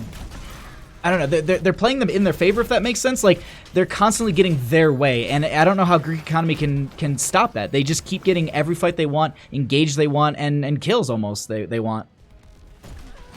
Yeah, definitely dictating the pace of both Game 1 and Game 2. A Greek economy's got to figure out something that they can change to show some signs of life here and try and get back into the series, even if it isn't in a win in this game. Even if they can just get some sort of momentum going towards the end. We're going to see the Blessed Shield coming out. The stage dive is going to get Hollis safely away from that Kerrigan combo from Cookie. And the 4-level lead continues. And you mentioned it earlier, prepping for the bot lane are the members of Team Freelo as they get ready for Control Point C. And yeah, getting these lanes prepped for the objective is probably the best thing you can do at this point while you're this far ahead. Yes, you can step up. Yes, you can go for more keep damage, but you're putting yourself in a potentially losing situation. If you step too far forward, Alarak gets a great combo onto one member, and then you start to stagger some deaths, or they get some momentum on you. That can be the shift that they need. It doesn't take much in Heroes of the Storm to kind of cause that rubber band effect. So I really like what they're playing here on the side of Team Freelo, they're making safe rotations. They're not clearing too far up in the lanes, though it does look like they want to take a fight here, as they are going to be invading onto Cookie. The dive goes in from Typhel here. They go ahead and they get the X-Strike onto a couple members. They're willing to break it down as well. Riptail are going to be coming out from the Junkrat. Going to be getting some damage here. Decade falling so extremely low, but behind that gate will be fine, as Olive Farmer is separated from the team, and I think this is going to be the Johanna falling. Yeah, definitely in the wrong part of town here on the Johanna. Even Johanna can't walk away from that mess. Decade also out a little bit too far now. Oscar's going to end up going down to that Junkrat auto over the wall, and even popping out the bunker here to try and get more pressure. They're actually going in for the win. Cookie, the sole defender left for the members of a Greek economy. That is just not going to be enough. They're not going to be able to defend this as the core falls, and game number 2 is going to go over decisively once again to Team Freelo. GG. Well played. As the stage dive comes in as well. These teams, I don't know. I don't know, Jason. Are we going to get a game 4? Like, not to BM anyone here at all, but Team Freelo, they're playing out of their minds. And if I'm on Greek economy, how do you look at this and go, all right, we just need to do this one thing to bring it back? Like, what do you do to bring it back? Do you need is it map pick? Because they just tried that and it didn't work. Do you go for some cheese comp? What do you have any ideas here? You know, I don't think you're being unfair to anybody, Bahamut. You know, I'm an honest caster. I'll call it as I see it. Right now, Team Freelo is putting the beat down on a Greek economy. They've got to make some adjustments. They've got to figure out some way to try and throw Team Freelo off of the superior game that they're playing right now. There's just no other way. There's no nicer way to say it. They're playing better right now. They're performing and executing as well as I've seen them all season. And this is a team that my team scrimmed a couple of weeks ago after the second round of the playoffs, and they beat us in all 4 of those scrims. We did not even, we competed with them. We made them earn it, but it kind of reminds me of these last 2 games. They would eventually get some sort of advantage on you. They would exploit it, and then in the late game, they would just drive away with the win, with the top down, the hair, just looking all good. And these guys are riding their way to a Div A title tonight, and I don't know if anything could stop them and cause this reverse sweep. But, a Greek economy, they got one more shot to figure it out, and I won't count them out. They're the A East champions for a reason, and these guys are smart. I would say smart cookies, sorry. But they're a good team, and we'll see what they have in store. This is the part of the series where there's no reason to hold that pocket strat back. You might as well leave it all out on the table because this is your last shot. That is true. 5 minutes. Roughly. All right, I do need to. The teams actually reminded me because I was ready to go into game 3 already, but the teams were like, so how long is this thing? So we are actually going to be getting. Let me go ahead and just DM them really quickly. In here, please. Oh, he literally was messaging me as I was messaging him. So we are going to be joined by Archangel in just a second. He's in here, and he's going to be telling us about a off-season event that the Nexus Gaming Series will be producing. Hey, thanks for having me, Baja, and good cast tonight, by the way. And to the man behind, the scenes there, Foundrith, as always, thanks for everything you do, my man. Jay's on, great job as well. Good to see you. So I wanted to come in here tonight and announce that a lot of people have been wanting an off-season event, right? So we've actually been working with a gaming community called the Art of Warfare for the last 2 months, and we're going to be hosting a tournament for them, the Tall Open 2, which will be open to the Tall community and the NGS community specifically. Now, this tournament is going to be a weekend-long tournament over the July 14th, 15th weekend. It is open to all teams of any skill level. It will be single elimination all the way up to the semifinals, and it will be 32 teams max. So our goal is that we wanted to give you guys a fun tournament, work with other communities, kind of spread the NGS name. And we've definitely heard your feedback. You guys wanted something during the off season. So it's first come, first serve. We're going to post the tournament link. Signups open tomorrow. If you're interested in getting your team in, you have to have 5 people to sign up. You can only have a max of 6 people because this is going to be a 1 tournament weekend. We're not really going to be doing a ton of subs like we do in our normal NGS seasons and league. So if you're interested, come on in. We're going to have the cast set up on their streams. We're going to have multicast going at the same time. It's going to be a lot of fun. So if you want to hop in this tournament, we'll post the link in Twitch chat. And you can sign up starting tomorrow for the Tall Open 2 hosted by NGS. With that, that is the big announcement. I hope you guys are excited about it as we are. We've put a lot of time into planning this. A big shout out to our community and a big shout out to all of our peeps as usual. You know, our casters, our staff, they do everything for us. You know, like Muhammad and Jay's on here taking these finals that, you know, it's a long night of casting. I definitely appreciate it. I know the rest of the admin team appreciates it. With that said, thank you so much, everybody, and I appreciate it. All right. Well, thank you so much. Thanks for the announcement. And we're going to get back into this because I'm itching for already Game 3. I know, Jason, you are as well. Oh, for sure. This is going to be, like I said, it's going to be very interesting to see what adjustments we might see come out from a Greek economy. And if Team Freelo will keep on doing more of the same here, or if they've maybe got anything up their sleeve to try and close out the series. True. We're going to go ahead and swap it back over to our cameras. We'll take away the scoreboard here, and I'm going to get ourselves set up for this Game 3. I cannot wait for this. I already know the map. I already know. We are all set. We just need to get the lobby. We need to get the lobby underway, and then we're going to be going into our Game 3. I'm itching for this because it's Infernal Shrines. It is definitely a map where you can really test some people, and I don't know. I think this is such a strong and fun map to take a team. Yeah, this map very much dictated on the plan and the execution of the plan. That's really, you know, I mean, I guess that's pretty much any map in Heroes of the Storm, right? True, but no, but I get what you're getting at, though. I do get that you're kind of saying, you know, you have to draft. I wouldn't say draft for this map, but there are aspects that you do need to consider, and if you don't draft them properly or execute them properly, that is where it really, you know, executing the plan, as you said, it just can fall apart because Infernal Shrines is a really, really, I wouldn't say snowball. It kind of falls in the same areas as what we had on just Volskaya just now, where the teams, you know, they need to fight around these points that are actually really, really tight, as well as, you know, getting value from the Punisher on top of that. Yeah, these map objectives, these shrines, they're on a definite timer. Not quite as literal a timer as we had on this last map. But, you know, you get these shrine minions, and if you get a good lead, you know, at some point you might have to concede and just, you know, try and gain experience and advantage elsewhere. Unlike on the last map we were on, Volskaya Foundry, these Punishers, these early Punishers, are still a little bit lacking in terms of what advantage you can really gain from them. If you get a fort off of the first Punisher, you're doing pretty good for yourself with that map objective.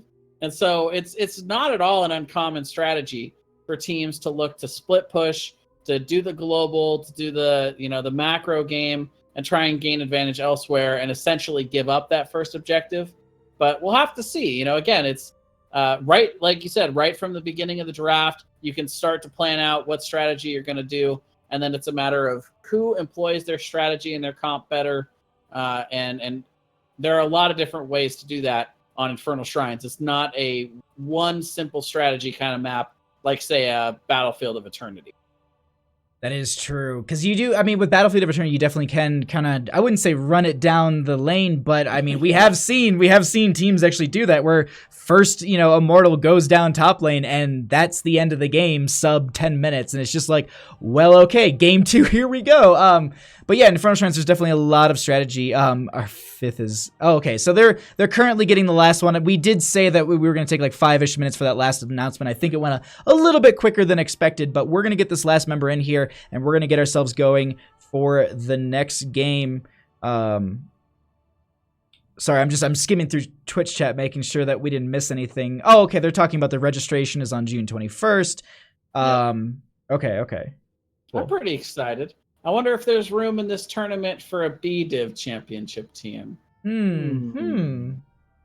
I did see like someone in Twitch chat was just like, "Oh, is there room for a like? Can they do an all caster team?" And I'm like, "Do you really want to watch a bunch of us run around try and like play the game? Like, do this. You play Asmo. That's it. Just don't ban Asmodee and we're good." Oh god. All right, let's see. We got the team saying that they are ready to go. I'm gonna hit the start button and let's get going into our third game here. Let's go to Infernal Shrines and can Greek Economy make a big effort and take this to a game 4, or will Team Freelo shut this out and take the Division A Grand Championships? Yeah, all signs point to the latter at the moment, but we do see the Genji banned out. So again, the prioritization here from Freelo, not wanting to let Cookie have his patented Genji. Most of these comps seem to be built around the star player from a Greek Economy, Cookie, and he's played a lot of Genji through these playoffs, and also, well, it's been a high involvement rate. It's either been banned out from him or he's played it and he's looked very good on it. But it does open up the Garrosh once again. And this is another map where that isolative tool and that big threat and zone potential can really have a big effect. And Garrosh is definitely something that you want to have in your tool bag, or you don't want to see it on the other side of the battleground.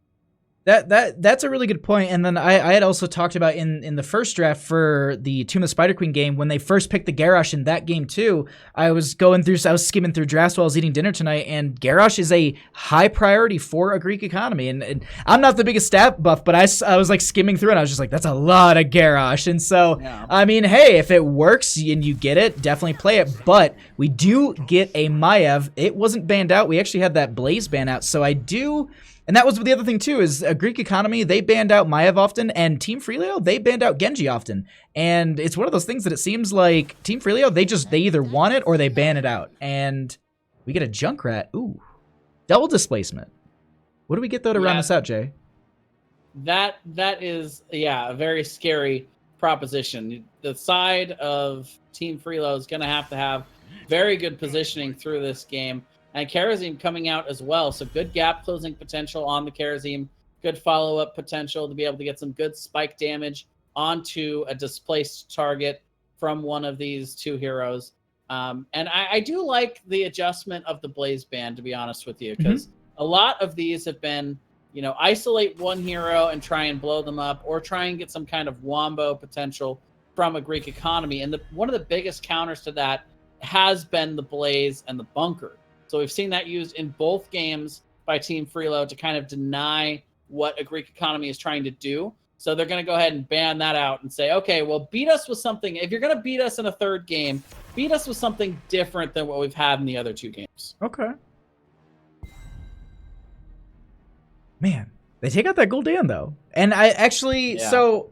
I'm just trying, like, I was just like, man, they took out Gul'dan, because I was going to talk, like, neither of these teams have really, really big clear on the shrines, and that's one thing that we did see in game 1 from Team Freelo. They picked up that Gul'dan very early in their draft. I think it was, like, they did Malfuri and Gul'dan, like, together in the 1-2, and it paid off really, really well for them, because we saw Gul'dan get a ton of value. So on a map where you definitely are going to be getting these skeletal defenders, you're going to need some sort of clear. You're going to need some poke damage. The Horrify, the Corruption, the Fell Flame, all of that is way too much. They don't want to deal with it again. I like that ban out, but that does open up avenues for things like Jaina, Phoenix, Kael'thas. Like, Phoenix on this map, I think, with the Maiev, can get a lot of value. And then you can maybe run a Leoric in the solo lane, and we see some other thing. Okay, so we'll get the Sonya for the solo lane, but we will be getting a Diablo. I wonder if this is going to be a Kael'thas here from Freelo. We've seen Blackout play Kael'thas a few times in these playoffs. He's very good on this map and good follow-up and combo potential with the Maiev and the Warden's Cage. But Valeera coming out. So this is what a Greek Economy has been holding back, this Valeera comp. I do not believe that this is the first time we've seen this from a Greek Economy this season in these playoffs. I'd have to actually check my notes, but that's interesting though. I'm also good follow-up. Double hook, sort of, right? Like Garrosh is kind of the new Stitches. So now they have both of those heroes for this game. Okay.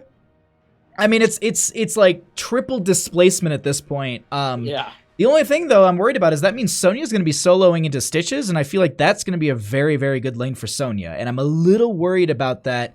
Now, the Valera, I've seen, so in like the Heroic Division, I've seen Macro Trash run it, and they run it as an anti-dive comp, where basically they let them come in, and then they punish anyone who dives in a little bit far with that Valera just to kind of shut down that damage. The moment one person comes too far, then you just, you dive onto that one. We'll see if it's utilized in that way, or if it's just going to be kind of a roaming utilization around the Stitches, around the four-member rotation. But this last pick, Jaina, I really like this. I think it rounds out the draft for Team Freelo very, very well. It combos well into the Diablo as the rest of the team. The only reason I say that is, like, in comparison, like, it feels like there's going to be so much displacement. There might be some anti-synergy between a couple of the members on the side of a Greek economy, and I'm a little bit worried about that.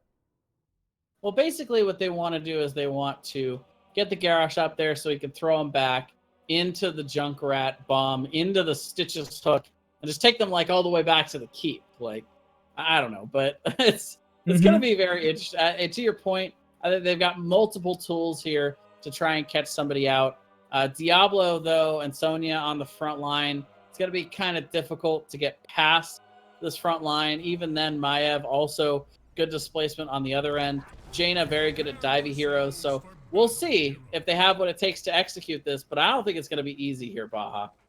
Well, let's find out in game number 3 between these two teams. On the left-hand side, up 2 games, potentially going to take the Division 8 Grand Finals. It is Team Freelo with Blackout going to be on the Jaina, Title going to be on the Sonya, Hollis going to be on that Diablo, Richard Gere going to be on the Malfurion, and Skygum going to be on the Maev. And with their tournament lives on the line, a Greek economy with one more shot at it. We've got Cookie on the Junkrat, Decade going to be on the Karazim, Olive Farmer on the Garrosh, Oscar going to be playing Stitches, and Bishop Mist on the Valera. Let's get into this as we have a slow... Oh my god, I have not seen this since like Cloud9 was a team. We actually have the body blocking of the minion wave to slow it down. Game. Oh my god. Second game they've done that. They did it last game. Game. I didn't even notice. They didn't really get much out of it. It's a little bit further to the left. So the whole thing with this is basically, I think it crashes the enemy minion wave closer to your gate, so it's a little bit safer. And with the Valera, I kind of like that play as well as the Stitches, but that is going to be a hook, toss, and a kill. Greek economy coming out in the start of this game for blood. There it is. We're going to have Junkrat up in the top lane against Title on that Sonya. Should be an interesting matchup here for Cookie. Also interesting to have Cookie on the solo laner in general. I kind of expected it to be Stitches, but they've got him rotating. Another toss and now another kill. 2 early kills here for the side of a Greek economy. And they're not here to play games. They're here to just get those kills in game number 3. And that is definitely a really, really good start for them to kind of establish this dominance, set a pace and say, you know what, this is the game we are coming out. Not that they weren't for the other ones, but this is the game they are basically like, look out, because don't overstep this time, because we're going to be really, really punishing you in this situation. Never underestimate somebody who's got nothing to lose. Right now, that is basically what we're seeing from a Greek economy. They're playing aggressive. They're rotating very aggressive without a care in the world. They know that this is it. This is their last shot at it. And another kill. Diablo goes down. And that's a very nice kill. You know, you say, oh, that's just a tank.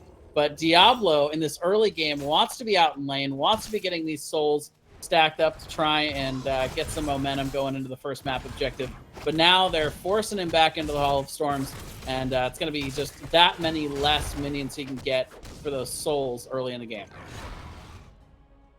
I don't like. My jaw's kind of on my desk. Like, I'm looking. This is not the same team we saw game 1 and game 2. I really, really like this aggression. I like the play, the rotations, the communication between them has almost been seemingly amplified here as they're playing this aggressive, but they're playing it smart. You can see they're playing around these bushes. They're looking for specific picks. They get the toss and the hook, but that is going to be the blink right out. They were able to get that in just the last second, so they didn't get dove on. And that's a big thing too. Losing the Maiev right before the shrine activating, that wouldn't have been the best thing for Team Freelo here. And I'm glad that they were able to save that, as we will be getting all 5 members matching up on this first shrine.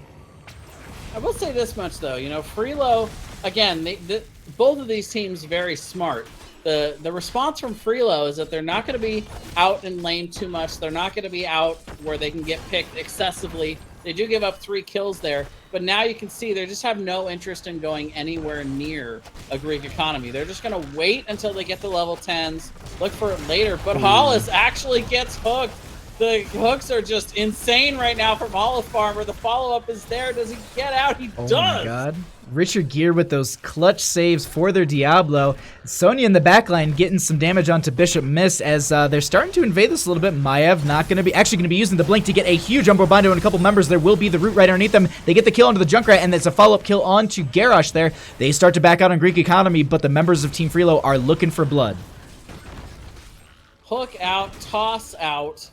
They're able to avoid getting displaced from the grenade there and get the early kill on the Junkrat. And just like that, Team Freelo smells blood in the water. They get in, get a couple kills themselves, and a Punisher that I thought was 100% secured already for a Greek economy now is going to go over to Team Freelo, and now they can start that same snowball they've been working on the first 2 games. And that's kind of the perfect way to put it.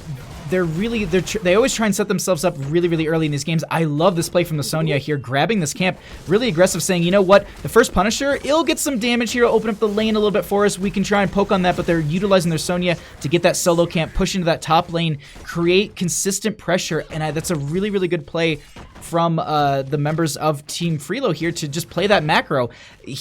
The way that it looks to me is that they're accepting the... Oh, I've just punched a glass of water almost. All right. I like punched a glass of water. I was going to make my point. But the macro play is, I think, going to be outdoing the micro play. And I think that's what they're going to be going for on the side of Team Freelo is they're like, all right, we're going to get blown up individually if we keep playing this the same way. So let's just out macro them, take the lanes, and that's exactly what I'm talking about, where they lose their Jaina there.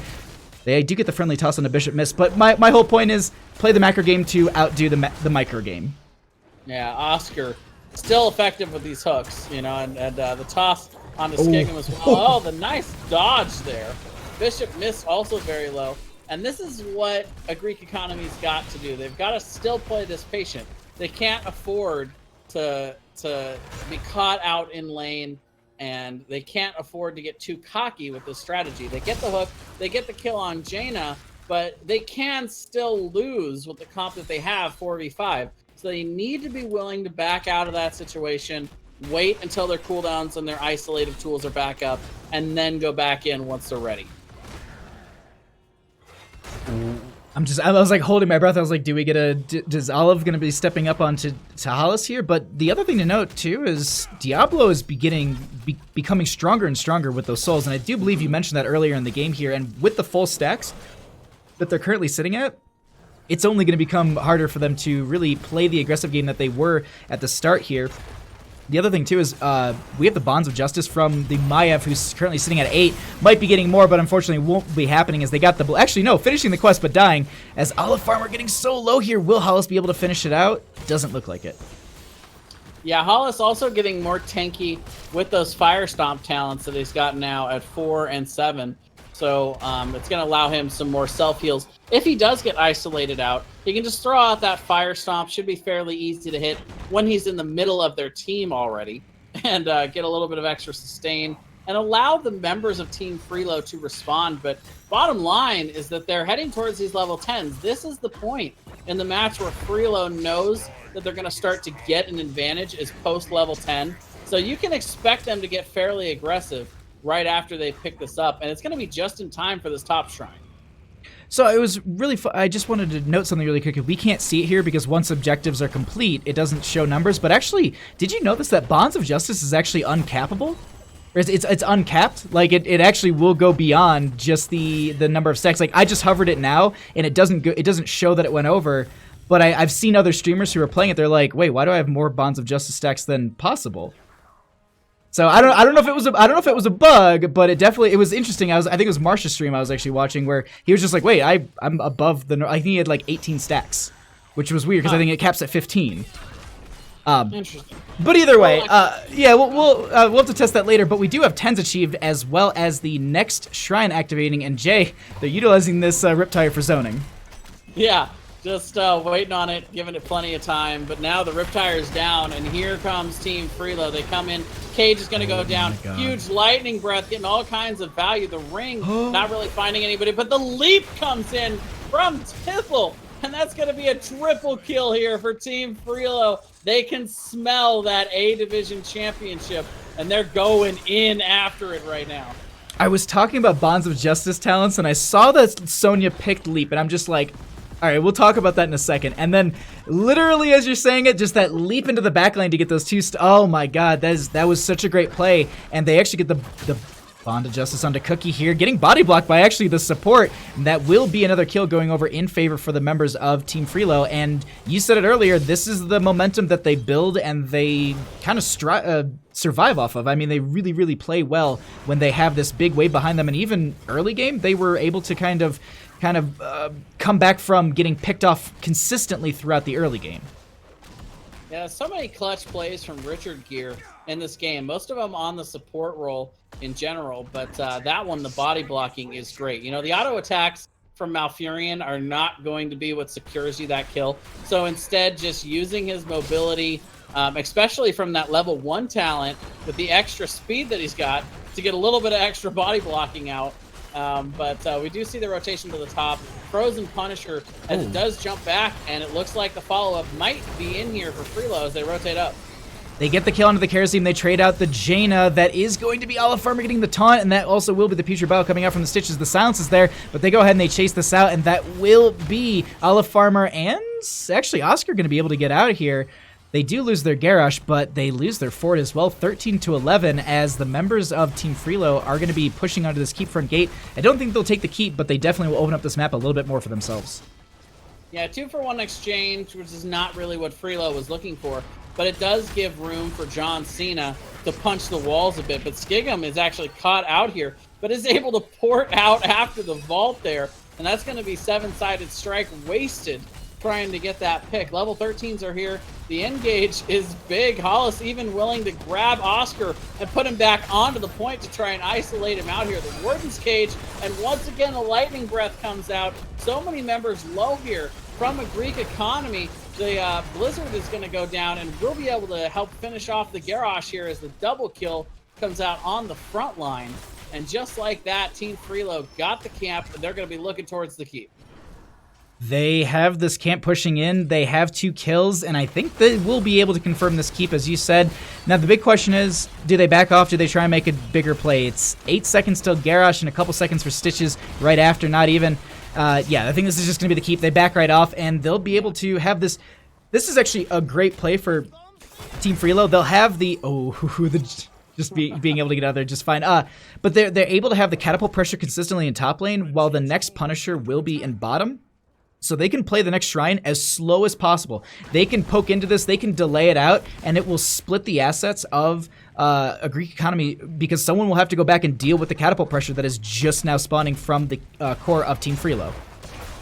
Now see, what I like to say about my play is that it's better to be lucky than good, but Freelo doesn't have to choose. They're both lucky and good. They get this very, very nice spawn in the bot lane, as you mentioned. But this is not something they planned out in the top lane. Bahalis is going to get tossed, but so tanky. Not even taking half of his health just yet. We do see the Junkrat popping out that Riptire. Does get a decent amount of damage on the back line, but once again, the lightning breath coming out. Ditches the first to fall. On the backside, Bishop Mist is going to get caught, and Valera is going to end up falling. Olive Farmer so low. Tanky with the Garrosh, but for nothing exchange, and Team Freelo cannot be stopped in this match right now, Baha.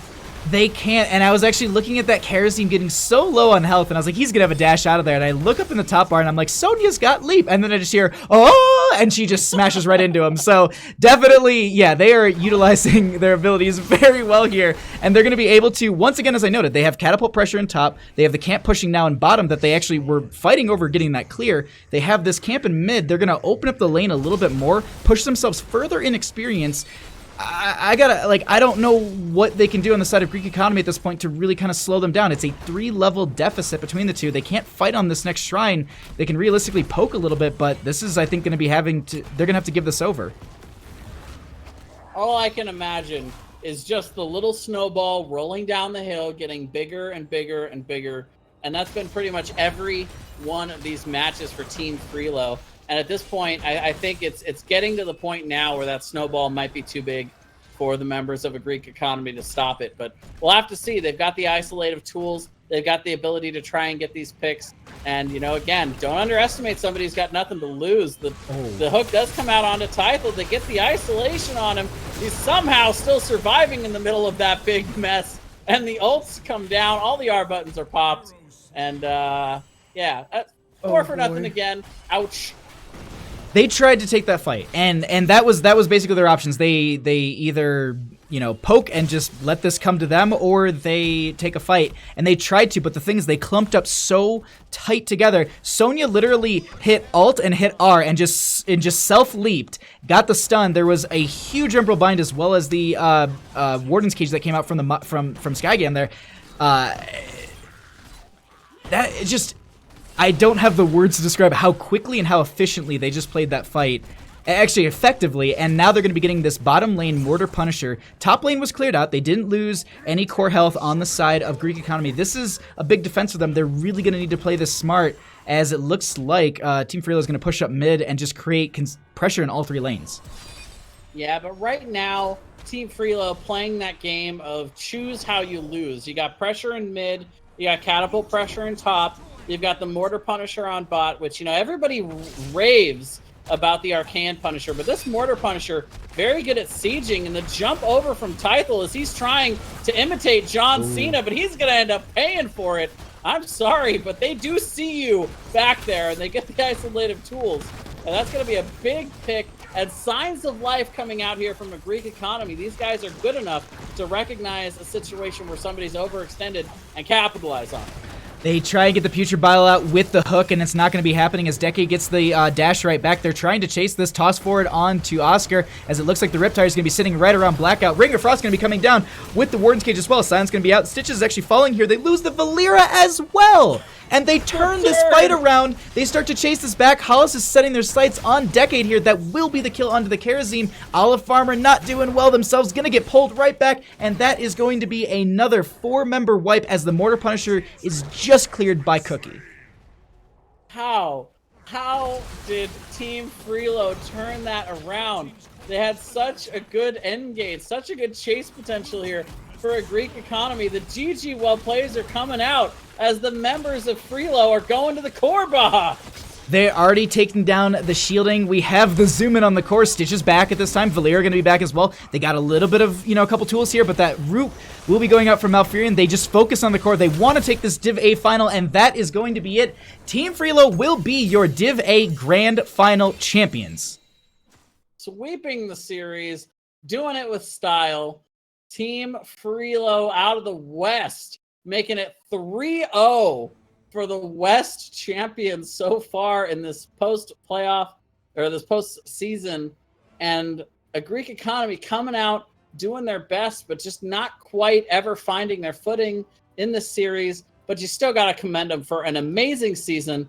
They are your Div A East champions, and I'm sure we will see these guys back again someday. All right, we're going to quickly jump over into Lobby 1 as we do have an interview with Hollis coming up in a second. I will just pull us all right in there. Okay, all right, so they'll join us in just a second. Oh, and actually, they're going to be joining us right now. Hollis, how are you feeling after that 3-0? Congratulations. Yeah, thanks. I feel really good. I've been trying to do this for a long time, like 3 years. Well, and we finally did it. So is this the 3rd year? So 3rd time's a charm kind of thing? Yeah, like me, Blackout, and Chase have been on teams since like 2016. And then I met Skigum and Tythel on 2+2 in NGS season 1 and 2, and then took season 3 off. And this was supposed to be like a meme team, and then we actually started winning. And so, yeah, like at first it was like we were in Chair League Division 3, and then we didn't even make playoffs, and then we made playoffs, lost the first series, and then the next team we won the first series and then lost the second. And then I joined 2+2, got the NGS season 1 finals, and then lost. And then Just here so we are close now. every time. Well, how's it feel now that, after a season of working hard, I do believe you were actually even ranked overall between the two divisions. You were still ranked first seed. Can you talk a little bit about like what was your preparation for stuff like this, scrims? Can you just talk a little bit about what your team did? Oh man, I don't want to like disparage anybody, but I feel like we worked harder than everybody else. We scrimmed 8 to 10 hours a week. I probably put in 3 to 4 hours a week of research. Every single every single team that we played, I usually had not just a preparation sheet, but a preparation sheet per map. So we worked really, really hard, and I think that's why we won. I mean, I gotta say, in the early game, they had some really, really good, ganks and stuff. And I just want to ask you really, I'll pass it over to Jay after this question. But in game 3, they had that setup where they basically just had singular blowups. Was it just like we need to get to a certain point in this game, or was it just playing around that factory? Can you talk a little bit how you kind of adapted to their draft? Yeah, so the third game was the only draft I did not see coming. And basically, as soon as I saw it, I was like, we just have to survive till 10, and we win this game. Because they're so melee, Warden's Cage Lightning Breath is going to eat them alive. And then that's exactly what happened. We played the early game worse than we should have, but not bad enough to lose the game. They needed to snowball harder, and they were trying. And we definitely gave them chances we shouldn't have. But the first 2 games, I feel like we were pretty comfortable the whole game. But that game, the early game of game 3, I was pretty scared. But I knew that if we made it to 10, we would win, and we did. And here we are. Jay? So you guys have this amazing playoff run. Tell me a little bit about your specific preparation going in against AGE and what you expected from tonight's series as you guys were ready to face up against them. Well, we knew what maps we wanted. Specifically, we knew what maps we wanted to be first pick on, and then what maps we didn't want to be first pick on, and it was all around the Genji. Because both of our Genjis are really good. They play really unorthodox comps, like Maiev and Genji, or Alarak and Maiev, like crazy all-in stuff. And they've sort of been going away from that in playoffs.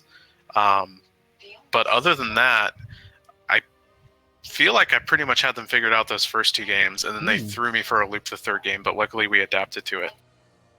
You see the Valera come out in game number 3. Where are your comms like at that point? And you guys decided to pick the Jaina at the end of that, which seemed to work really well. But tell me a little bit about your guys' response to specifically the Valera coming out. Yeah, so it felt like all 3 games, it was like, okay, me and Tythel, the 2 tanks, we're not allowed to engage this game. That's sort of what it felt like. And that worked, so I guess that was the right call. But that's basically all the comms around it.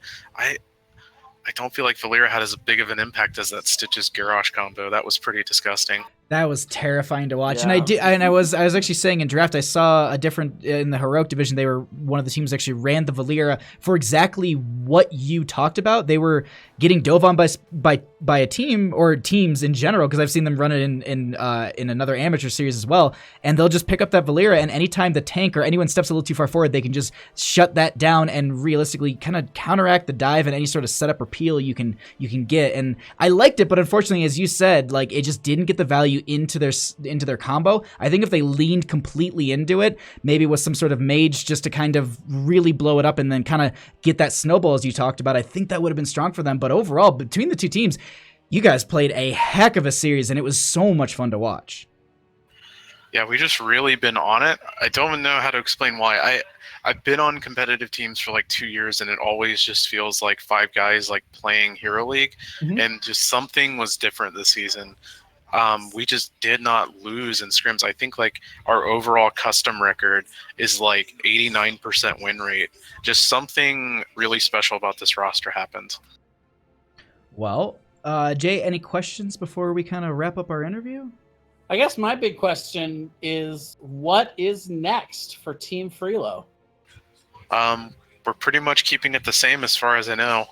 We have to talk about it now, but the plan is to do it again next season, and I think that's going to be my last season, but we are going to do it one more time.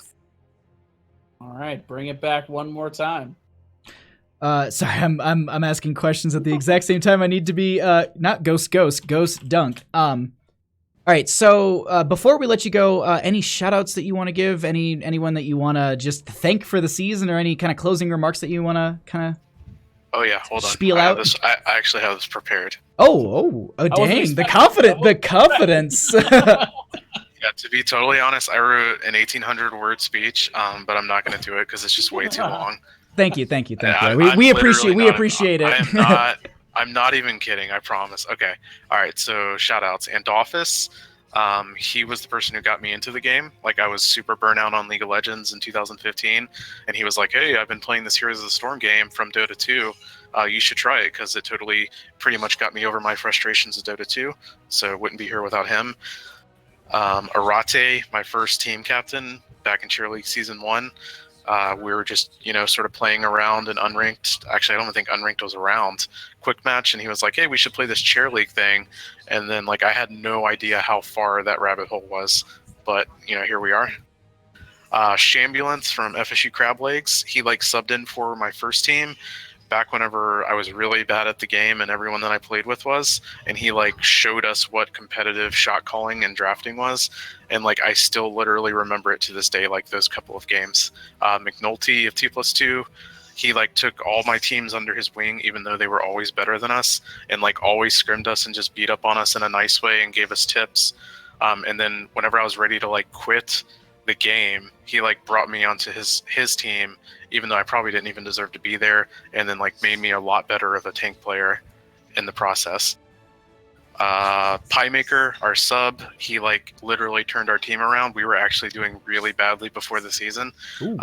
Blackout schedule made it so we could only play like 11 p.m. and later, and we just weren't getting the reps in. And Piemaker came in and did the 9 to 11 shift, and it completely turned the team around. Average Joes, specifically Tax 1K and Random Task, they basically taught us Volskaya. That Volskaya game 2 would not have happened that way. We probably would have lost it without them 100%. There you go. Ember is like the team mom. So she gets a shout out. Nothing really more to say other than she likes to leak our strategies. Okay, and then Blackout and Richard Gear, been playing with them for like 2 years. Would never be on a team without them. They're great. Skegum and Tythel are getting to that level too. Like, I appreciate my team a whole lot, basically. And that's it. All right. Well, thank you so much for the interview, and just thank you for the great games. Like, this was such a blast to cast, and I can't wait to see you pop up next season. Yeah, hopefully in Heroic, as long as it's not too stacked. Ooh. But we'll definitely be back next season. Well, thank you so much. You go have fun. You go celebrate, and have a great night. GG's. All right, thanks, guys. Thank you.